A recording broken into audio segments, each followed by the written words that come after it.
Hello, everyone. Happy Monday. Welcome back. Whether you're listening, watching, however you're taking in this podcast, we're appreciative that you're here and hope you find some value in this. As always, I have a guest with me. Not always, but usually I try to anyway. And this week, I'm excited to have Courtney with me, a transition teacher into the world of ed tech. And I know that is a popular space for a lot of people who are trying to make the move. So I'm excited to kind of discuss your journey and have you impart some of your wisdom on them for that path. So thanks again so much for taking the time. Thank you. Of course. So if you watch the show, you know the show, or we start off by talking about what's going on in our weeks. So this week is exciting for me. You've probably heard me talk about the Disney vacation that's coming up in April. So as you're watching this, I've probably am either successful or extremely downtrodden because we didn't get all the reservations we wanted. But the Disney dining reservations do take place this week. So that's what I'm most looking forward to and is what's driving us. We have the alarm set, so the 5 a.m. wake up, which is a change for me, not for my wife, who is still an educator. So she'll be probably already finishing her breakfast, and I'll be crawling out of bed to get ready for this. So we're doing that, and that's a big motivator, as well as meeting up with some family. We have some family members who have February birthdays, and we usually do a joint thing. So it's always exciting to get in touch with them. So looking forward to those two things this week. That's what's kind of driving me to do what I do from 8 to 5. So, and that being said, what are some goals for the week ahead? So, doing a lot more internship recruiting right now. It is that time of year where we're starting to put those positions together, speak to some college students who are looking for the summer projects that they can work on. So I am getting prepared to do a campus recruiting event. So that's one of my main goals, is making sure that I'm all set up. We have all the things that we need to be there, just so I'm not trying to do it the day before. Give myself a week grace period to order things and all of that good stuff. And then wins from the week before, I did fill two positions. So we have two more awesome candidates that are joining the company. Very excited to get them into their roles with the company here and get them started. So I'm looking forward to having them join officially in a couple weeks here. So that's what's going on in my world. Courtney, anything exciting you really want to talk about in terms of what's going on with you, goals, motivators? Yeah, this weekend I am going out to eat with a bunch of friends, no kids. So I'm really pumped about that. Yeah, I will say I'm a big Disney girl, so I'm excited for you. right. Are y'all using a travel planner or anything like that? No, just because I'm kind of a huge like Disney nerd and I like to do everything myself. But Yeah, if I I can remember the appreciate that. questions, yes, I certainly it's one of those things where I probably should use someone, but I get so meticulous about it. I'm just like, I think I've Yeah. covered all my bases anyway. Yeah, I get it. I get it. I can be a control freak sometimes too, especially with vacations. I am planning to travel with my college best friends, not this weekend, but next. We're getting a good huge cabin in the middle of Tennessee, and we're really pumped about that. So that has been what's kept me on my path this week. Yeah, definitely, definitely. Always the upcoming vacations are a great motive Yes. for sure. Yeah, last time we went, 8 years ago now for Disney World, but I like had the plan down to like what ride we were on minute by minute. My wife was like, Yeah. enough. So this year, I think with a 4-year-old in tow, we'll probably just let her dictate more than anything. So uh, the uh, Disney magic is so great with a it 4 is. year old. Yeah, yeah. She had a fun time when we did the California parks. She wasn't quite ready for everything, so we knew we had Yeah. 2 years until we did the Florida one. So now she's ready. She's excited. We'll see which rides she ends up getting on. She said she's gonna do everything, but I have my doubts. So we'll see. Awesome. Yeah. So one of the reasons I reached out to you and you agreed to be on the show here was just to kind of talk about your journey from the classroom into the world of ed tech. And I know that a lot of educators, as they're, if they've made the decision they want to try something new, ed tech is one of those popular routes that people try to go. So how did that plan and path really look for you as you moved into ed tech? What made you focus on that opportunity as opposed to some of the other popular ones that the teachers try to align themselves with if they're looking at other opportunities outside the classroom? Yeah. So for me, I just did a lot of research. I mean, when I realized one, that there were other things that I could do outside of teaching, I did a lot of research on different ed tech companies that I could work at. I first started really with, what do I use in my classroom? What can I speak to? What do I love? What curriculum have I used in the past?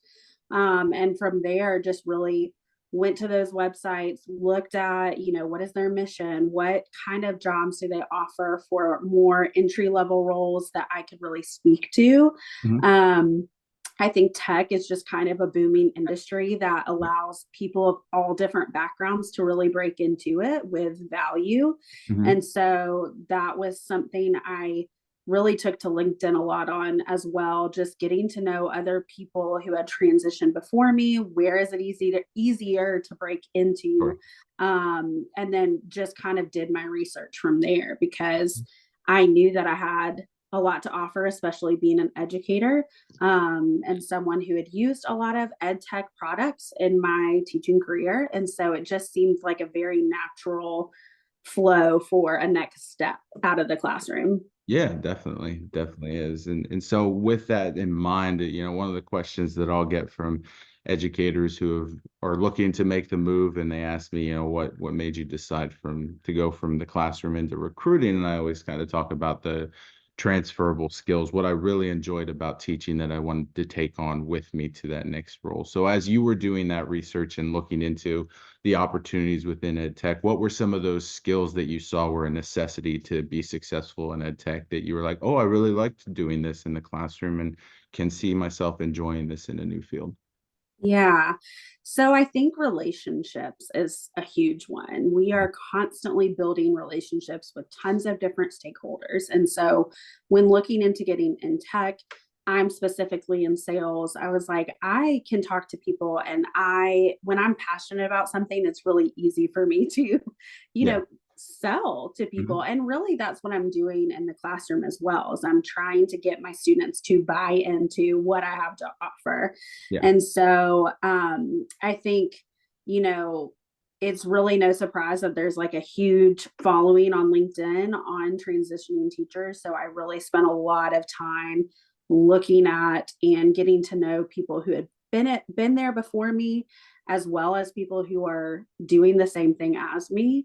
Mhm. And so I just connected a lot, and I really looked to build those relationships, network, and kind of put my name out there and just get some experience by um, going with the people who went before me. I Yeah. used the teacher career coach Daphne Gomez. She really was like the very best resource I could Yeah. ever. If I tell people all the time, like, if you could invest in a resource that's truly going to transform the way that you LinkedIn, the way that you write your resume, the way that you network, that course was so helpful to me. I think it was just a lot of research, to be honest. It took a lot of time and kind of changing the way I viewed things. Um, but yeah, I really started looking into customer success and partner success. Hmm. I do have a little bit of background in selling educational books and through direct sales. And so I was like, well, let's kind of see where I can go with this. And Yeah. um, so I used that to my advantage. And then I, just tried to grow and learn more from others who kind of made that jump before me. Yeah, and good plug for Daphne too. She is fantastic. So if you're She's watching this, amazing. make sure you connect with her for sure. Mhm. So now that you've made the decision, ed tech is the path you want to go down, and you're starting to get the interviews. So how did you go about preparing for that? Because preparing for an interview in corporate is very different from preparing for an interview for a teaching position. And as I say this as someone who absolutely tanked my first teaching interview, and probably my first corporate interview, if we're being honest, but so Yeah. how did you go about that preparation? What was some of the things that you tried to do to get yourself ready for questions that you were going to be asked, as well as preparing questions that you wanted to have going in that were important to you to learn from the interviewer? Yeah. I actually had a notebook that I kind of used to keep myself organized. And before every interview, I would print out questions that I potentially could be asked, and I would jot down like what my answers would be. Mhm. I made sure that I knew my resume, Yeah. knew it back and forth, because it's one thing to like beef up your resume, make it look awesome. And it's another to really not know what it says. Yeah. to be asked about it. And so understanding my resume, what did I highlight on there? What are the numbers that I have? I think that's a really big thing in the corporate world is how can you quantify what you've done to show Absolutely. the impact you've made, Yep. which is very difficult as a teacher, I might add, Yeah. because when you become a teacher, you don't ever think you're going to leave. And so it's not like I had spent my 12 years writing down every accolade Right. and, test scores that I had seen improve and things like that. So that was kind of challenging. But before every interview, I would research the company, of course. I would research that job posting to see what are they looking for? What is their like would love to have versus what we need to have? Hmm. And how do I fit that role? And then, yeah, I would take notes during the interview, questions they asked, things that they shared with me, because when you're transitioning, it's unlikely that you're going to go through one interview and get one job offer. It's usually lots. And so it helped me kind of remember, what did I talk about with each interviewer? What went well, what didn't. I spend a little time after every interview, writing down kind of my vibes, my thoughts. Yeah. And that really helped me kind of keep everything concise and where it needed to be. So I'd highly recommend that, just doing the research of the company. What is the culture like? And then thinking about some good questions to ask Mhm. that are meaningful and not just surface. Right. Yeah, definitely. And you brought up a fantastic point about the resume and knowing what you put on there, because that is some things that, sometimes people have resume writers beef up the resume for them, and don't do full research into what all was put in there. So, you know, Absolutely. for you, what were some of the other things that you tried to input into the resume as like, this is what I really want to highlight as I do this, because just putting, and this is something that I did early on, and one of the reasons it took a little longer to find is it just said teacher on my resume Yeah. for the longest time, Yeah. until I started like putting what I did, how I did it, what success I saw from doing specific things. So what are some other ways that you tried to beef up your resume as you went through this Sure. process?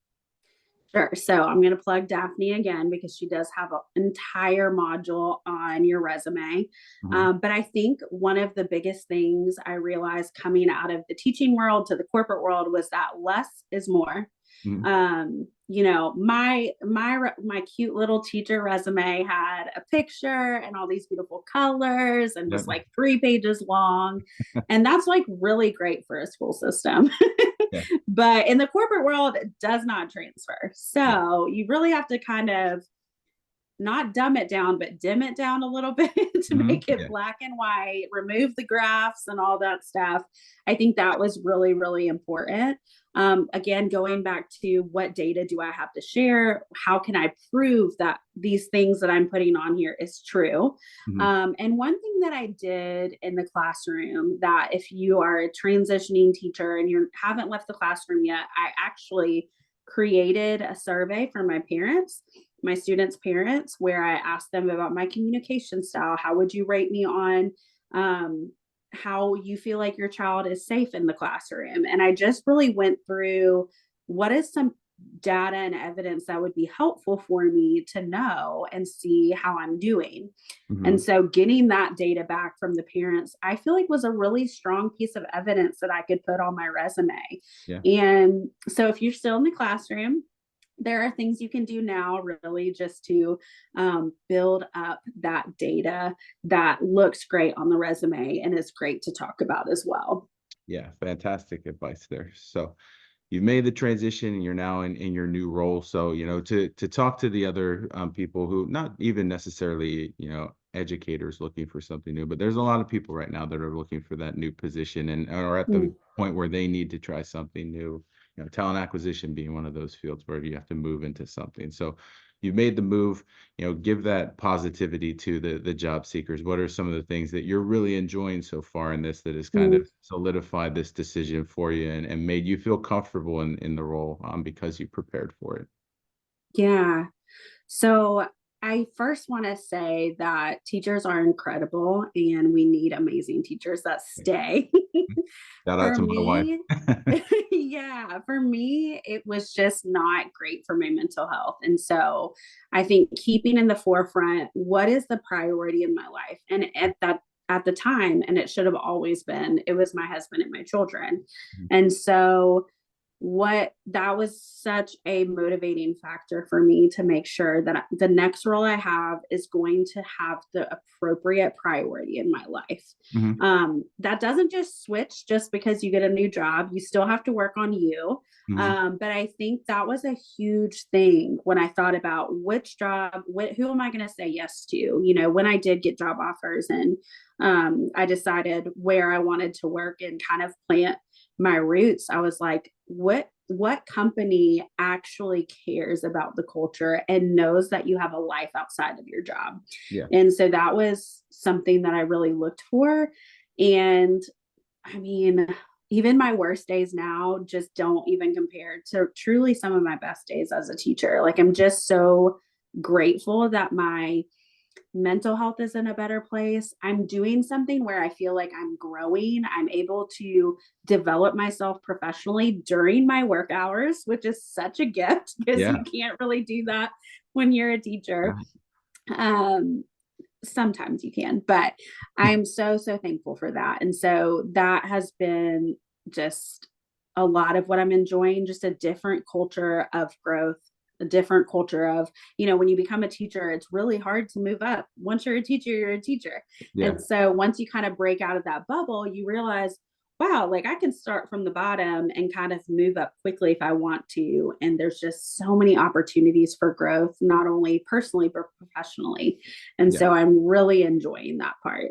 That's awesome to hear. And I want to kind of expand on that because if people are connected with you or they visit your LinkedIn profile, they can see that mental health advocate is one of the main things that you have in your header. So, keeping that in mind, how did you continue to make mental health for yourself a priority as you went through this search? Because that's something that a lot of people overlook. And I get it. Sometimes you're just in that position where you have to take what you have to take to keep the bills paid and things Mm. like that. So how did you try to keep that in the forefront as you were going through your search and what's going to be best for my mental health in a new role?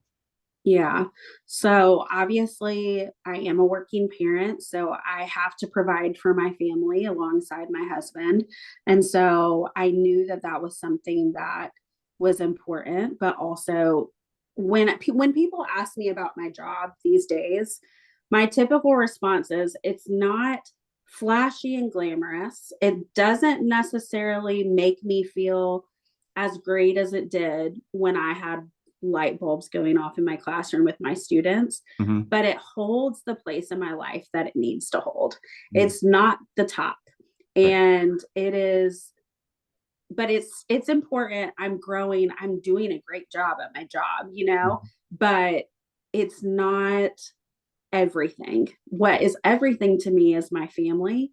And so I really looked at that when I was job searching, who has a flexible time off policy, who is doing things in their community and in their, professional workplace to highlight and actually mean that my mental health matters. Yeah. And so that was a huge thing for me was where am I not going to get so sucked in that it's hard for me to prioritize my family the way that they deserve. And so I always recommend, I was very, very fortunate. I had just adopted the year before I started looking for this job.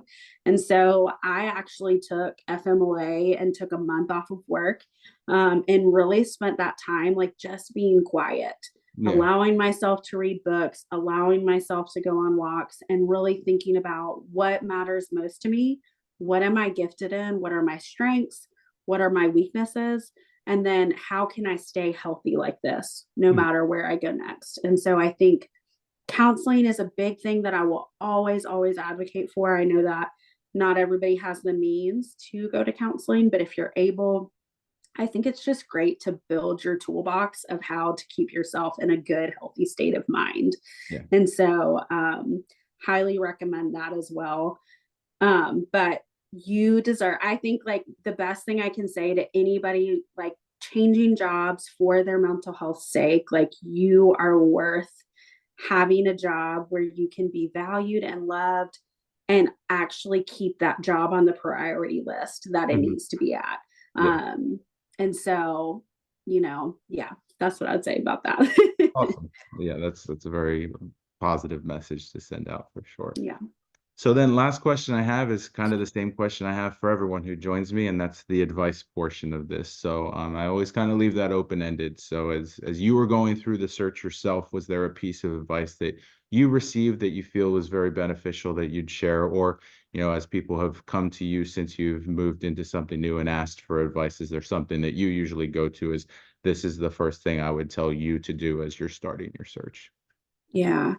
So honestly, when I was job searching, I realized that this is going to be just as much as journey as starting a new job. And so I really looked at that time of interviewing as like, this is hard. It is Mhm. not easy at all. And neither will my new job. Like my new job will not be easy. I'm starting over somewhere. Right. And I am in sales now, and what we like to say is every no is one step closer to a yes. Mhm. And I feel like that is so much similar to the job experience when you're looking for a job. Yeah. When we get no's, we take that really personally, and it's hard. And you're just wondering, like, what did I do wrong? What could I have done more? Like, what happened? Mhm. And the reality is, like, no's are a part of the journey. You're not going to get everything on the very first try, just like our students didn't. Right. Yeah. And so I think don't give up just because you hit opposition. Don't give up just because, like, there are going to be weeks you need to step away from the applications, you need to step away from LinkedIn and just clear your head and make sure that you're still healthy doing this, because it is hard work, but you can do it, and it's worth continuing to move forward. So just don't get discouraged. Be gracious and kind to yourself, and just remember that every no is one step closer to a yes. So Yeah, absolutely. Well, fantastic insight, Courtney. Thank you again so much for joining me on this and all the insight that you shared to the listeners, to the viewers. If you're not connected with Courtney or Daphne, make sure you're connecting with both of them as you start your search for some key insight. Thank you so much for listening and watching. We will see you next week.